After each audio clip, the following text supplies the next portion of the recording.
All right, welcome everyone. Thank you for joining Your Gifts Matter. My name is Aaron Solly. I'm from Engage Coaching Group, and I'm excited to have Michael Tranmer from Tranmer Coaching Solutions with us today. He's an engineer and a coach, and welcome, Michael.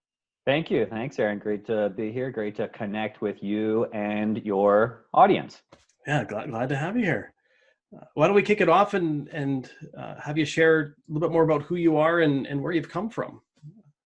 Yeah, who I am and where I've come from, and we joked a little bit before we hit record here about my past and digging deep into that already. Even though we're recording this on a nice, pleasant Saturday morning, so we'll see where we go. But I'm open to share everything. I'm originally, I won't go down all the details, but I'm originally from Ontario. Came out to BC because it's amazing out here for the skiing and the surfing and all of that, and got into engineering. My background's in engineering, did that at the University of Victoria, and then another master's degree back east at Queen's. But I've been in Vancouver 13, 14 years now, and I worked 12 years as a consulting engineer. I specialize in coastal engineering, so that's any structure that's along the waterfront, be it a beach, be it a marina, be it a wharf or a harbor or anything like that. So that's sort of who I am and where I came from. Nice. What was growing up like in Ontario?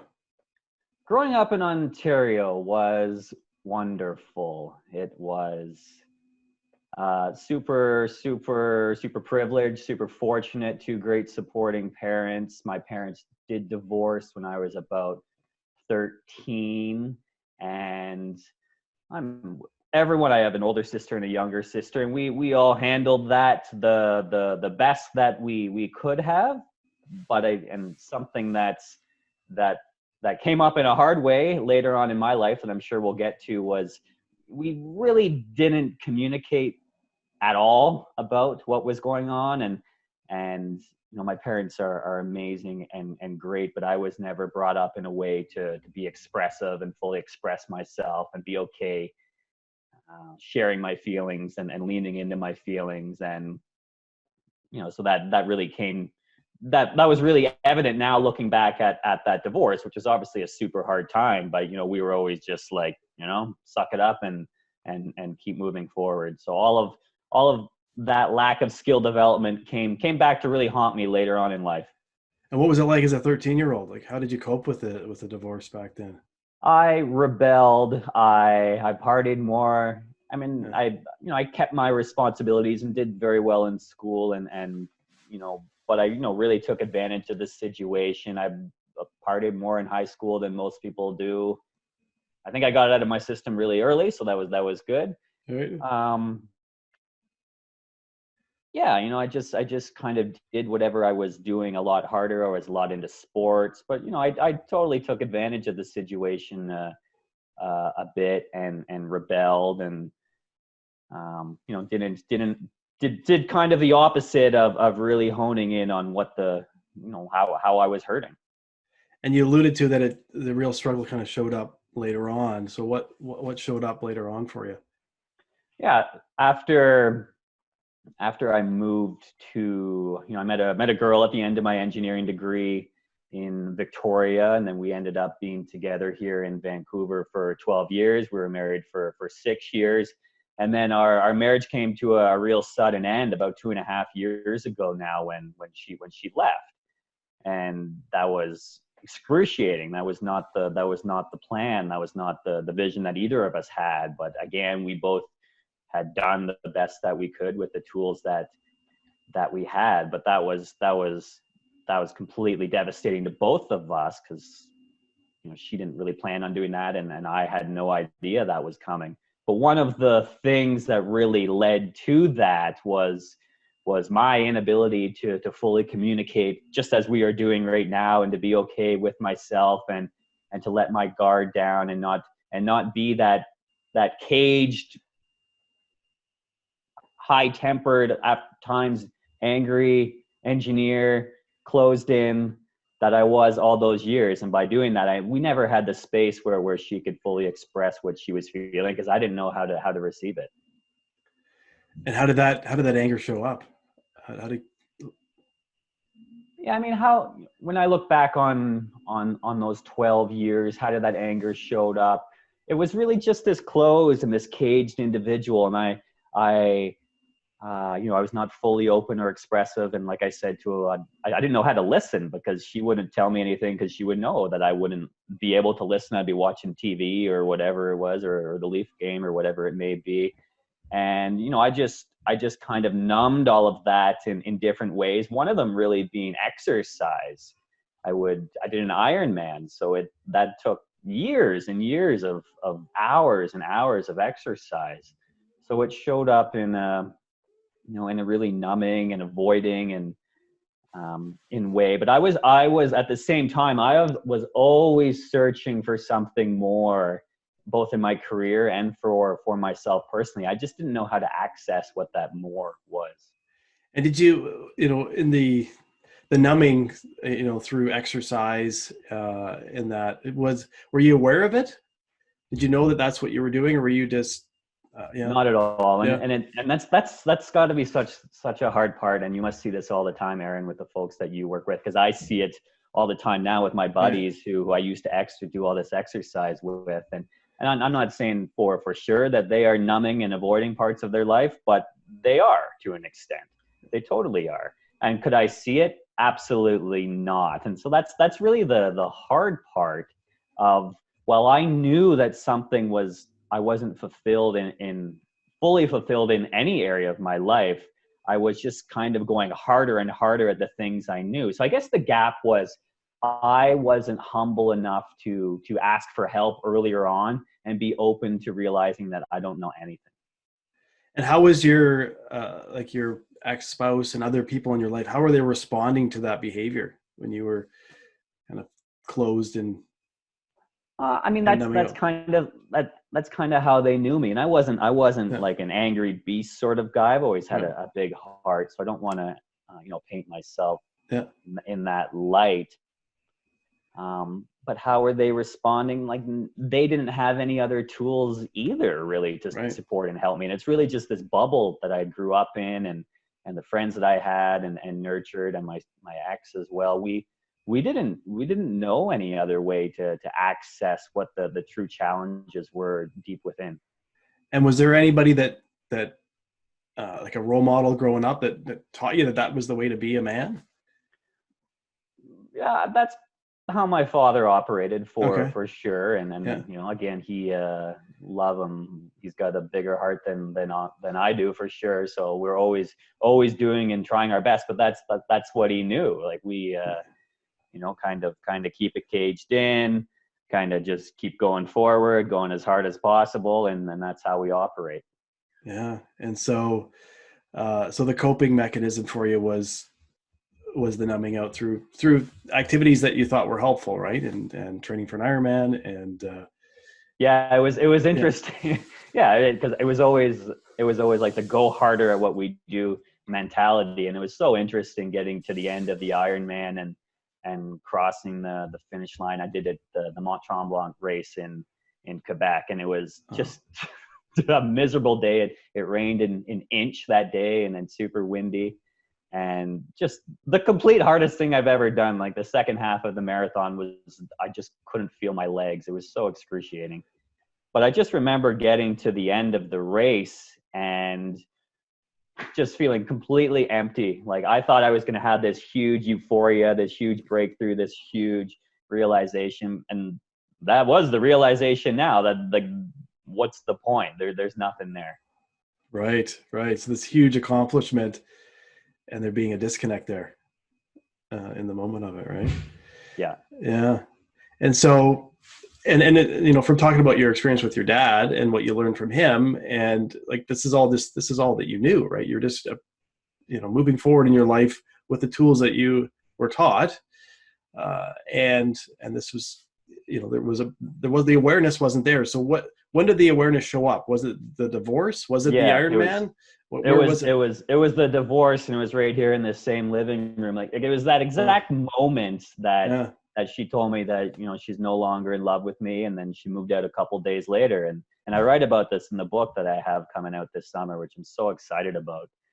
um, but it was literally in that exact moment. So I'm so grateful for all that pain, because without it, I would have kept going down that same path. But again, it's so hard to, it's not hard, but it's a challenge for us where we see other people that need this awareness built in, but it is challenging to deliver that to people and have them see it without them hitting their rock bottom. And this again, and that's why I've put 2 years of effort into this book. If this book can somehow be that switch to help people build that awareness for themselves and their life. But it literally was, it was such a powerful time. It was in November 2017. So such a dark and dreary month where I, like, everything I knew was just shattered in an instant. And then waking up every day with that huge blank slate that I had no idea where I was going or what I was doing, and just the pain that I was feeling. But it was really that trauma that unleashed this awareness. And from there, it was being aware of all the parts of my personality that I really wanted to improve going forward. And it just really steamrolled from there. Yeah. And so did you approach it on your own, or did you seek out help right away, or how did you handle all that pain during that time, that darkness? I actually did reach out real early to friends of mine, which is something I had never done ever, because I was so afraid of being alone forever, which is one of the biggest things, and feeling lonely. What was it like to reach out? How was it It was received? amazing, great, and I'm so grateful to have a lot of amazing friends, both from back east. I mean, one of my best friends from back east, she was really serendipitously here in that very first weekend after things happened. And again, I write about this because it was all like the universe just really helping me out over and over. But it was definitely hard in the beginning, opening myself up. But as I started crying in all the restaurants and crying in all the streets, and then crying all over my journal here at home, it just became so obvious that was the better way to get in and process what I needed to lean into. And growing up, what were you taught about crying? I Is don't there any know if rules around that? I don't want to say there are any rules Yeah. around that, but no, I can't specifically remember one way or the other. But I mean, me and my buddies in our 30s and 20s, we didn't get around and have beers and cry and talk about our feelings. It's just something that never happened. So how was it to step into that sadness and get it out? It was good. It was powerful. It was so powerful to lean into that vulnerability. And I was having all these realizations that were coming so fast. I started walking around in the streets with this little notepad in my pocket, because I had to write things down and go home and think about them. I started journaling for the first time ever, because I was having all these thoughts that I'd never had before. And as an engineer, I needed to think about these and figure these out later. And eventually a book came out the other end. That was never the plan. But I went to a counselor early on, because I wanted to check in with myself to make sure I wasn't going off in some bad direction. And then eventually, a couple of months later, I was getting what I could from my friends and podcasts, and even the counselor to an extent. I went and saw him twice, and he's like, yeah, you're okay. You're doing all the right things. But I was like, I need to know more about what is going on with me. Like, how has this rapid awareness changed? So I needed more. I needed not just more books, but eventually that's when I started working with a coach of my own. And that was about 4 months into the process. And I'd been really up and down, and I write about this again, higher highs and lower lows.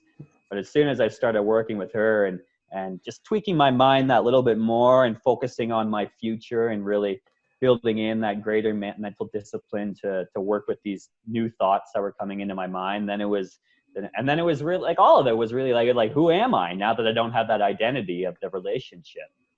And what did it take? So what gifts or internal resources did you access to be able to shift from having this, this idea of a plan that you thought was going to be your life, and then to now have an open slate? Like what did you access to be able to be open to getting help and to start working on that? Yeah, I mean, the two biggest things were meditation and journaling. Absolutely. game changer. And I'd never done either of those. I'd tried meditation a little bit in my, pre-separation days, but not to the extent that I leaned into it afterwards. So meditation and journaling, just to slow everything down. And now more than ever, people can benefit from these free tools that we all have access to. But by doing that, I could write about, I'm sad. I'm feeling sad about this. This is not as planned. This is horrible. What am I going to do now? But then again, what am I grateful for? I'm grateful for this. I'm going to be okay. I have money in the bank. I have a job. I have a family. I have a ton of people that love me. Who am I? And what do I want to do now? What do I want to put on my blank slate? And just like I write everything by hand. And by slowing that process down, it was just such a transition that I never had access to that tool before. Yeah, and such simple resources, right? Meditation, journaling, they're things that any of us can do, and and powerful. When we so use powerful, basis, so right? powerful. And then I'm still advancing my meditation skills, always trying to get to the next level. But I have throughout that journey that's still going on, I've just accessed some of the most powerful moments while meditating, both about really, really, really tapping into who I am, what my soul desires, what I want to create. And just like, once you have that vision and you match it with the feeling, there's no going back. That you know what you're capable of. And so you see it and you feel it, you're like, okay. And then there's a little bit of trust that has to go on that is going to happen, but you just become so much more in alignment with what you can create, and everything else just falls away, and you just become so laser focused on who you are and what's important to you. Yeah, and I hear complete openness and curiosity are characteristics that you definitely embrace to be able to. To this day, and I'm self-publishing. I'm hybrid publishing a book right now. I don't know anything about that. I've never written a book before, so I'm bringing in resources. I'm paying for some resources. I'm bringing in tons of free resources. Anyone who offers to read my book right now before it goes out, I'm like, yes, absolutely. I'd give me all the help I can get. Once we start to learn more things, we recognize how little we know, and the more we know, we don't know type thing. But it's this whole last 2.5 years has really been like a real life MBA for me. And that was really a lot of what was missing previously, was me not empowering myself to learn new skills and really up level my own life. Yeah, to be able to actually be, open to accepting the fact that you can take control of that, right? Mm-hmm. Yeah, and do you find in the engineering profession that is can be challenging at times to step into that? Yeah, and I can speak to myself as that first decade of engineering. I really sat back and I was like, when is the glory going to come to me? When am I going to be in that big role? When is my name going to be up there? And why am I sitting here behind this computer? Why am I not leading the meeting or whatever it is? But it was just a real lack of empowering myself to be open and recognize, well, you don't have the skills to be able to do the things that you think you deserve. So lean into that, learn, find good mentors to help and teach you, to accelerate that learning. With direct mentorship is such an acceleration of learning. But yeah, in the engineering world, I generally find it's just a lot of sitting back and waiting, when the opposite approach, I know a couple folks out there, like, and you have to be motivated to do this, and it has to be in alignment with what you want to create. But it's how you choose your time. So if you're choosing your time to get certificates on the side and empower yourself to move forward, or if you're choosing your time to watch Netflix and drink more, but also expecting and wondering why you're not getting ahead, it's pretty obvious. Yeah, it sounds like having a real good reality check with oneself, right? If you have these aspirations, there's going to be some steps that need to be taken to accomplish them, right? Exactly. Yeah. So what are you doing? I know right now as we're recording this, we're in the middle of the global pandemic, COVID-19. So how are you supporting people and your clients right now during this and beyond? Yeah, I think two words come to mind. One is compassion, and one is expansion. So I think it's really important to have compassion right now. No, whether or not, like, we're in BC, we're doing well here with numbers and all that. But even if the table was different and we had more deaths here in BC, we still need to be compassionate for people right out of the gate, because people are experiencing change. This part, I've been on lockdown, kind of solo, and that's been really hard. So I have had some really, really, really dark days. Even, like, I'm glad we're recording this weekend and not last weekend, because it's a really hard time for me. So I can appreciate what other people are going through. As much as there have been some benefits to this time, it's really important to lead with compassion and know that, like, anyone who's starting a meeting right now, I think really has to start with that.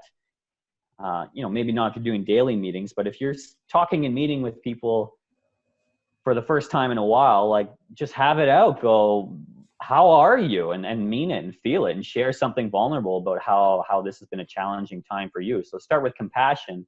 But at the same time, I've been focusing a lot on expansion, and the folks that I work with as well, because if we spend these couple months that we're in right now really just contracting with all the news and all the bad news and all the crap and all the things that trigger us on Facebook, conspiracy theories, whatever, doesn't matter what side you're on that. But if we just contract, by the time we get out of this in a month or whatever it's going to be, we're just going to be this completely shattered little ball. But if we go through the self-love practices and we keep our morning routines up and we do the exercise and the meditation, the gratitude, the journaling, whatever it is that helps you really expand and open yourself up and keep your heart open and be aware of what's working out there and be aware of what the opportunities are. This expansion is going to help you pull in and have these creative ideas at this different time to help you and your team and your organization move forward. Definitely. You mentioned your book a number of times. Why don't you share a little bit about how you're helping people with your upcoming book? Yeah, I love my book, and I think that's really important for anything people are creating, to have that passion behind it. Because when I talk about it, I'm talking about it a lot right now, because I'm looking forward to it coming out early this summer. I don't have a date yet, but it's coming. But it literally is the whole transformation story from day one, with the breakup, and then it ends about 7 months later when I go on this 2.5-month journey through Central America, where I'm still I had been working as an engineer, and I took some time off and went on this trip, and I was, at the time, it's where I actually wrote the first draft of the manuscript of the book. But it was such a beautiful time to again look back and reflect on the changes that I had been through, and how I had grown and how I was still growing and still trying to understand and process what happened. But it's literally just really raw, vulnerable, me sharing everything that I went through, all the highs and definitely all the lows of that transformational period in my life, and then how I got into coaching and how I started leaning more into that, and then public speaking and writing. Like, you folks need to understand that, like, coaching and public speaking and writing and these really expressive and putting myself out there was a complete 180 to my former self. And I talk about that, how that was challenging for my friends and family to see that transition as well. So it's all in there. It has a really beautiful ending, and the story continues. Yeah. And so do you find that somebody that may be in that position where they are, maybe experiencing similar things that you went through, can use the book as a way to, to show that there is the possibility of that transformation taking place? Yeah. It's really incredible how perfect of an opportunity it is right now with this whole global pandemic going on. And it's really a shift in consciousness. And that's literally what I went through, this shift in awareness. And it was so new and uncomfortable to me. And I even talk about Googling mindfulness somewhere within the book, because I had no idea what it was. But I just talk about entering this new spiritual place and how I was learning and accessing these new tools. but it all comes back to the beginning for someone who is experiencing a shift or wanting to be open to something new, how to access that, and then again how to generate the courage to follow through on these new thoughts and ideas that you have. So it's really a perfect and honest book for people that are at a transition in their life. That's great. It's so great that you're able to make that available, and to be able to help other people that could relate to your experience. Mm-hmm. Yeah. So how can people find you if they want to learn more about what you're doing and the work that you're involved with? Yeah, for sure. Yeah, and again, I appreciate the introduction to you and your audience and your crew. But I'm really easy to find on the internet. Michael Tranmer on Facebook. I spend a lot of time on Instagram as well, michael.tranmer, or just my website, michaeltranmer.com. And yeah, mostly I'm talking about the book these days, and I've been sharing lots of excerpts from the book that are really, really touching a lot of people. Yeah, it's what I'm talking mostly about on social media these days. But yeah, I'd love to, if you heard this interview, where I'm kind of going next in the work that I'm doing, I'm going to focus more on corporations and engineers in specific, not just in specific, but definitely a lot in engineers. And I really want to talk about transcendent leadership and really getting beyond ourselves and helping, empowering the people that we work, helping them get beyond themselves. And when you have this incredible empowered team working together, you can really, do amazing work, create the projects and work that we want to do, but you can do it in a really supportive and loving and empowering way where people love coming in and doing their jobs. You can support them to nourish their talents and what they're interested in. So I'm really looking forward to getting in front of people again when that's a reality in our world, and really facilitating those discussions with leaders and managers and helping them, because I can see now how to tap into this in the corporate sense, like how to tap into yourself and how important that is when you are being a leader, and how you can empower and make a safe space for others to open up. But I just see how that connection is so important to creating good, high performing teams that are profitable, but also keep butts in the seats. Like that's kind of my biggest thing, like keep butts in the seats, keep people happy at their jobs, because I was so unhappy for so long at mine. And this whole transition has helped me see how I can empower myself to be happy in any given role. But it's also really useful to teach other leaders how to do the same. That's incredible. That's so good. So needed, especially with what organizations are going through now. I can see how that could be so valuable for them to invest in their leadership skills and their leadership teams to be able to step into that, right? Yeah, I'm really, really excited. I just feel this whole shift in the world right now is going to open this gap up a little bit more, where people can see how leadership can come from a slightly different angle, where we use, really these mindful, these spiritual tools, these ancient teachings to match that with the modern world and all that we want to create. It's going to be super fun. That's so exciting. So exciting.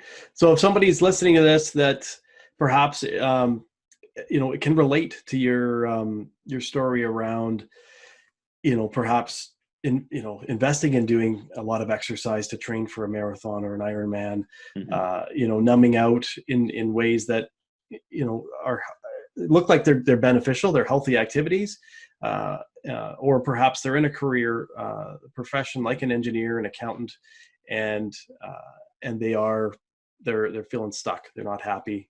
This is not what they had anticipated to be like. Like what's one key thing they could do, a simple thing they could start doing to bring more awareness to it? Because you highlighted that you weren't really aware that you were numbing out. This is just all that you knew, right? So what's one thing that you think people could start to do that would be helpful? Yeah, and I'll probably throw a couple at you here, so apologize for that, but not really, because these are really good. I think it's all sort of a step. You have to be open in the beginning to being. You have to be open to trying something new. That's you have to appreciate that what you're doing by going harder and you don't even realize that you're numbing, so you aren't going to be able to know that. But you have to be open to trying something different. You have to be, whether it's meditation or journaling, you have to go, okay, I will try that for 5 or or 10 minutes a day, because we have to be open to trying something new, because that's where the new connections in the brain get formed, and everything we know with neuroscience. We access such a small part of our brain, but to access these new paths, we have to start walking through that field of grass. You have to go down it, instead of taking the same route you always take to go to the grocery store or go to work. Go a different way, walk a new path, talk to new people, do something new. These new experiences are going to open something up. And then once maybe once you're on this path in the middle of the field, it's really been so powerful to me to limit distractions. We have so many distractions coming at us all day long. So you don't need more things to help you figure you out. You already know you to a very large extent. So whatever limiting distractions means to you. I haven't had a TV here for 2.5 years. I've been looking at more news lately, but I've just become so aware of limiting distractions and limiting negative talk and limiting being around in really disempowering situations. Like I get around people that lift me up. So it's, be open, limit distractions. And once you're in there, if it's meditation, perhaps, listen to your heart, listen to yourself, be real with who you are and what you want to do and what you want to accomplish, and lean into that. And that perhaps is going to be a little different from where you are today. So to bridge that gap is going to require a lot of courage and facing a lot of fears. And that's a beautiful topic for another time, because we can talk about facing fears all day long. And I do it on a weekly basis. And it's so important for us to reach our full potentials. We have to crack out of what we are comfortable with. Definitely. And I love that